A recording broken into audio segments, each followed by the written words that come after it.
pair of New Balance 237 running shoes a month ago. I'm going to give you my brutally honest review on them and a close-up of what they look like after a month of wear. And also I want to tell you guys about 3 problems I've been having with them and answer some frequently asked questions. Right off the hop, I just want to tell you I really do like them and I think they are worth buying, but there are just a few things you should know about before you plunk down your hard-earned cash on these. I spent 110 Canadian dollars purchased with my own money to buy them. Now that the weather is warming up, this is going to be a really ideal pair for casual wear, and we'll get to that in a second, in the warmer, sunnier, hotter months. Now, I am not a sneakerhead by any stretch of the imagination, but I am a long-time New Balance wearer. This is the only pair of athletic or running shoes that I purchased. I used to be an 8-kilometer-a-day runner, which I am not anymore due to injuries. But New Balance has long time been my sneaker of choice for running and for casual too sometimes. This shoe is marketed as a running shoe, but it isn't. So I'm going to show you what these look like on me. Keep in mind, I wear a women's size 8 and I have a really slim foot. The socks that I'm wearing with this are a really minimal pair of white New Balance unpadded socks. So the socks I'm wearing are a little too thin for this shoe, but overall I think that they're really attractive. But here are some problems with them. The first problem that I had, I don't have it anymore, but the first thing I noticed when I popped these out of the box was that the midsole was very stiff, to the point where I was kind of lurching back and forth. I just found them incredibly hard to walk in off the hop compared to other sort of more flexible soled shoes. These are a casual shoe. Despite the fact that it says running on the box, at least the box that I have, they're stiff. Too stiff to wear comfortably on the treadmill because that's the first time I tried them to break them in to see what was what. What I did do though is I just hopped off the treadmill and I found that I just cracked them a few times to soften up this midsole area.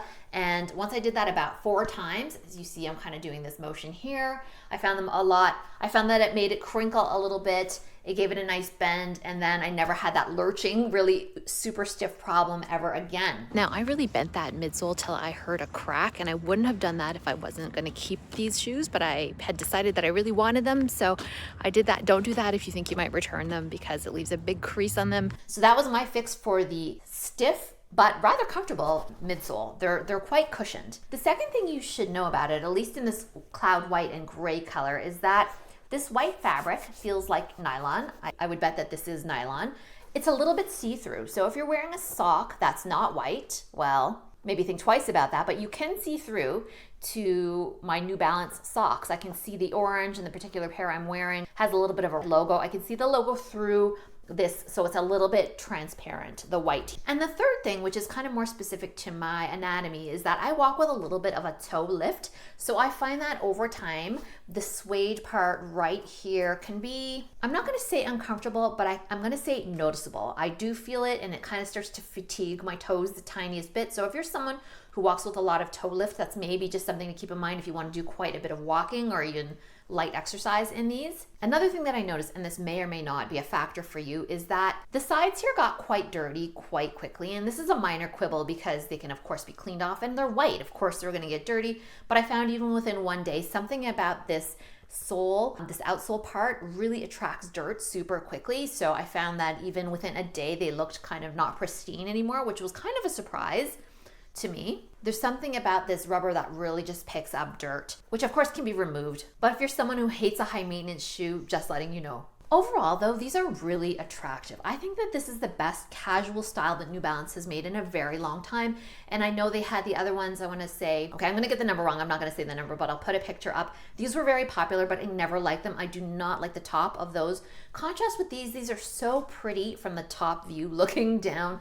They have just such nice classic styling, but a little bit modernized. So they don't really evoke your biology teacher from high school quite as much as the classic pair do. And they're very comfortable. There is great padding inside. You know, you can wear these all day. Your feet don't overheat. I was in Miami in them. They were great. Other than that toe lift situation I was telling you about, like no qualms recommending these from a comfort perspective whatsoever. Okay, from a style perspective, there's one quibble that is a little bit picky. So you may or may not agree with me. I don't think these look great from the back. I don't like this kind of off-kilter, slanted back label where it says New Balance in the back. It just makes you look like you pronate your feet too much or something like that. I would have preferred it to be just straight and dead on. I just find that it makes them look a little off-kilter from the back. Don't love that. But from the sides, they look good, and from the front, they look good.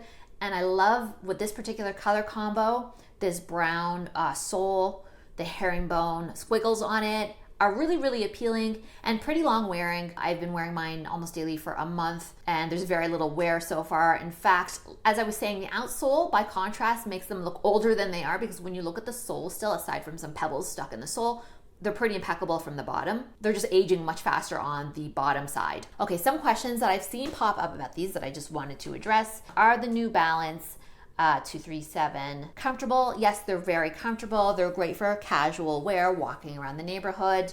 Someone else wrote, are they a running shoe? Are they good for running? No, I don't think at all that they're good for running. When I was running, which I can't anymore, but absolutely not. They're not adequate for that. They don't have enough ventilation. They're just not built for that. It might say running on them, and they're based on the classic running shoe, but running shoes have come a long way. I just would hesitate to recommend this to anybody, but I think you can put your orthotic in there if that's a concern for you.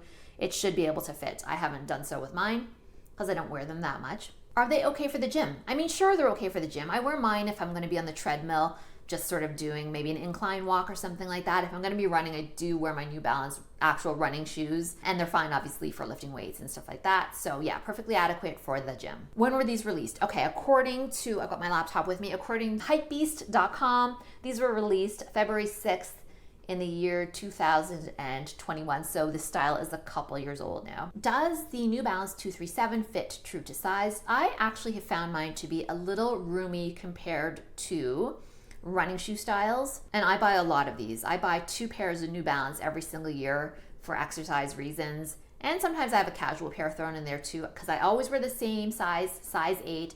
I love that they're very reliably sized. Unlike Nike, I find Nike has a lot of variation in their size. I can't always tell what size I'm going to be, so I often have a lot of returns when it comes to Nike, but I almost never have to return New Balance if I like the style and I find them to be comfortable, because size 8 fits me perfect every time. That said, the interior of this shoe is a bit roomier, and I think that has to do with the styling, but it is a size 8. So yes, it fits true to a size 8 foot length-wise, but foot roominess-wise, I'd say these are more roomy than some other sort of more classic running shoe styles. When I say classic, I mean mesh running shoe style that is for distance running. I love that these just overall have a bit of a vintage vibe without being over the top old school. And I certainly would not hesitate to recommend them, especially if you're okay with those few things that I said that were not great about them at the beginning of the video. If you're enjoying this so far, please consider dropping me a like and subscribing. I do a lot of product reviews. I've done a long review on the Le Pliage handbag. I talk makeup, beauty, and other products here. So I would love to see you around sometime, maybe on another video. I just think overall these are really nice. Someone said in another YouTube video that they thought the suede was kind of cheap on them, and I have not found that to be the case. I find the suede trim to be quite good quality. I've certainly been, stomping around in mine for the last month, and I have nothing negative at all to say about the suede. Again, just the outsoles got a little dirtier than I would have expected, owing to whatever it is about their texture. It just seems to attract everything. Great price, great shoe, great styling, great for casual looks, great for light gym stuff. I mean, you can put these on and just wear them all day. They're gonna look good with jeans, they're gonna look good with leggings. They might even look okay with some dresses, just depends on if you're into the sort of clunky shoe with dress vibe. I'm not, so I would not be pairing this pair with a dress or skirt for that matter. But yeah, overall 2 big thumbs up. I would buy them again in a heartbeat. I like this particular color combo. There's all kind of funky ones out there. I'll put a link down below in the description to these if you want to get a closer look. I'm in Canada, so I bought them directly from newbalance.ca. I really love these, and I'm always glad to discover a new New Balance style that I can hopefully keep repurchasing over the years. Right, that's all for now. Thank you so much for tuning into this video, and we'll catch you on the next one.